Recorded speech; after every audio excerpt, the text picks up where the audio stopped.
বর্ধমান দুর্গাপুর সংশোধনাগার থেকে পারিজাত গাঙ্গুলি নামক একজন হিন্দু সনাতনী দুষ্কৃতী তিনি জামিনে মুক্তি পেয়েছেন। আমরা এই বিষয়টা নিয়ে যখন প্রথম একটা ভিডিও বানিয়েছিলাম তখন বলেছিলাম পশ্চিমবঙ্গ পুলিশ এই রকম সনাতনী জিহাদি জঙ্গিদেরকে যদিও বা ধরে তাদেরকে খুব বেশি সময় জেলে আটকে রাখতে পারবে না। ঠিক আমাদের অনুমান যতটুকু ছিল, তিনি যে যে পর্যায়ে অন্যায় করেছে সেখান থেকে তাকে মাত্র 1 মাস কারাগারে ভোগ করার পরে জামিন দেওয়া হয়েছে।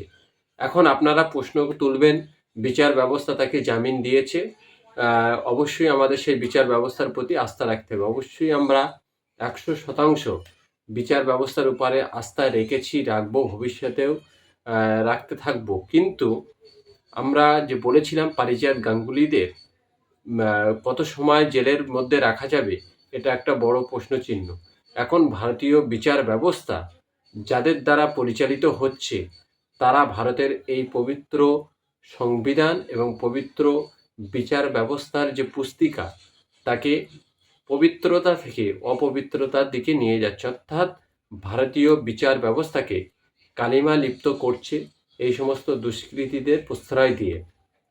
পারিজাত গাঙ্গুলির মতো আরও যারা শত শত দুষ্কৃতী রয়েছে, যাদেরকে ওই বিজেপি এবং আরএসএসের ভাষায় বলতে গেলে হিন্দু সনাতনী জিহাদি দুষ্কৃতী। আমরা তো ঠিক ওইভাবে বিচার বিশ্লেষণ করি না। আমরা যেটা বলি সেটা হলো, যে দোষ করবে সে নিশ্চয়ই দোষী বলে সাব্যস্ত করা হবে। তাকে কখনোই আমরা হিন্দু দুষ্কৃতী, মুসলিম দুষ্কৃতী, খ্রিস্টান দুষ্কৃতী, বৌদ্ধ দুষ্কৃতী বলি না।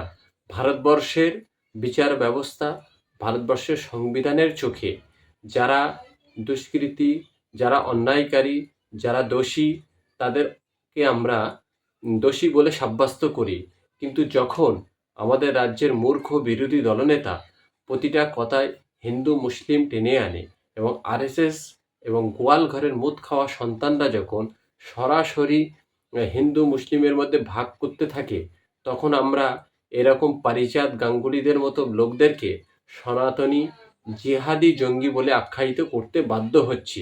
কিন্তু আপনারা নিশ্চয়ই জানেন আমাদের মূল উদ্দেশ্য দুষ্কৃতীকে দুষ্কৃতী বলা, কখনোই তার ধর্মীয় বা তার নাম থেকে ধর্মীয় পরিচয়কে সামনে না নিয়ে আসতে আমরা কখনোই চাই না।